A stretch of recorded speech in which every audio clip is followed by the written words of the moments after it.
Bonjour et bienvenue sur QI. Question d'hypnose.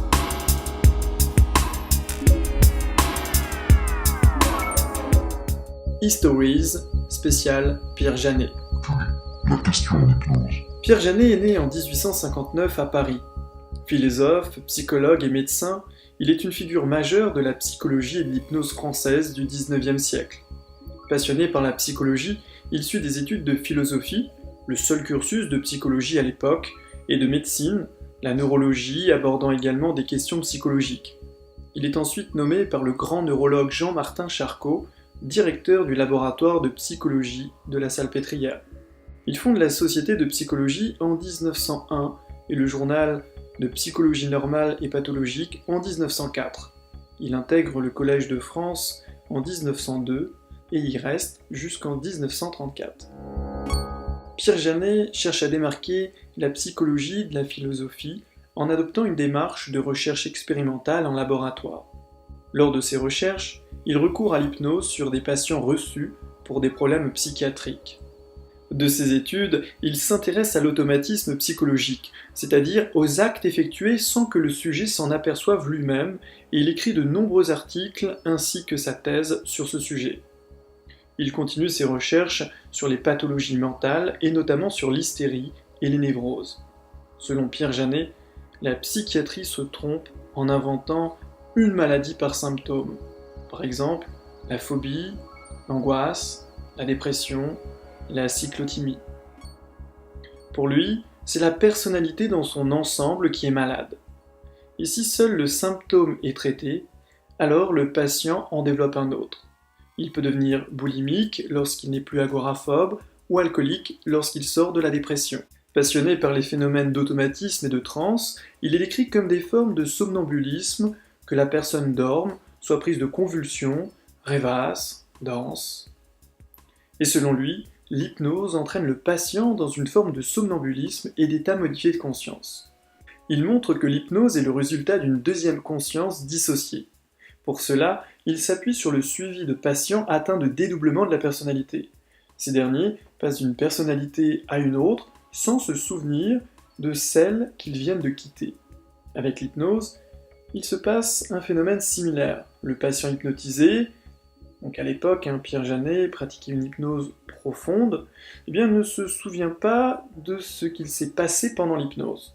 En émettant l'hypothèse que l'humain a une deuxième conscience dissociée, Pierre Janet va dans le sens des travaux de Freud qui commencent à naître à l'époque sur l'inconscient.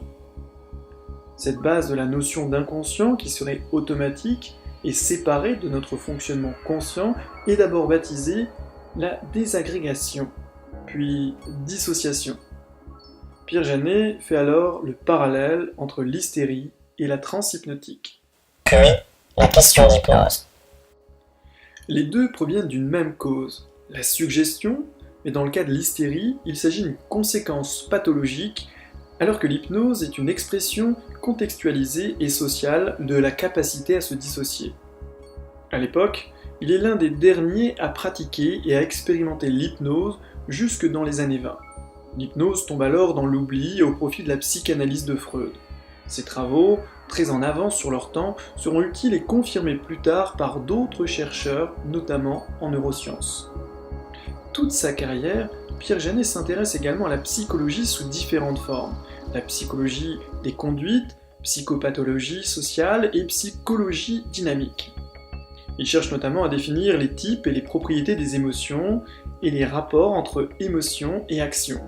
Il fonde la psychologie dynamique. Selon lui, c'est la force disponible qui détermine la quantité et la qualité des pensées et des paroles, et non pas les pensées qui déterminent les actes. Alors ainsi, une faiblesse temporaire due à une maladie, un traumatisme durable, dû à un mal-être chronique par exemple, entraîne un champ de conscience étroit et des actions sans retenue.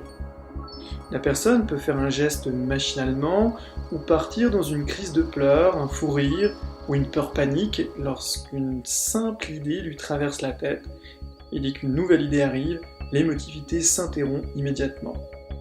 Elle peut également ne pas reconnaître quelqu'un ou oublier qu'elle a soif car elle est absorbée par une action ou qu'elle est fatiguée. A l'inverse, Dans un champ de conscience élargi, la personne prend en compte différentes idées et perceptions avant d'agir. Ainsi, l'action est plus stable et s'ajuste aux éléments complexes de chaque situation. La personne peut ainsi prendre en compte sa volonté, ses croyances, les règles morales, son jugement. Pierre Janet est également le premier à utiliser le terme de subconscient. Il meurt en 1947. Au cours de sa vie, il a publié près de 120 articles de recherche dans des revues scientifiques et une trentaine de livres. Si cette vidéo vous a plu, pensez à liker et surtout à la partager sur les réseaux sociaux. N'hésitez pas également à poser vos questions sur le domaine fascinant de l'hypnose afin que je puisse y répondre dans le cadre d'une prochaine vidéo. Dans le prochain QI Question d'hypnose Histories, nous découvrirons qui est Milton Erickson. La question en hypnose. Retenez que chaque personne fait du mieux qu'elle peut au moment où elle le fait. La culpabilité n'engendre que plus de culpabilité encore. Alors, apprenez à focaliser votre esprit sur ce que vous désirez, non pas sur ce que vous ne voulez pas. La puissance de votre esprit inconscient va ainsi attirer, comme un puissant aimant dans votre vie, ce que vous voulez le plus dans celle-ci. Faites-vous confiance, votre potentiel est illimité. À très bientôt, et en attendant, prenez bien soin de vous.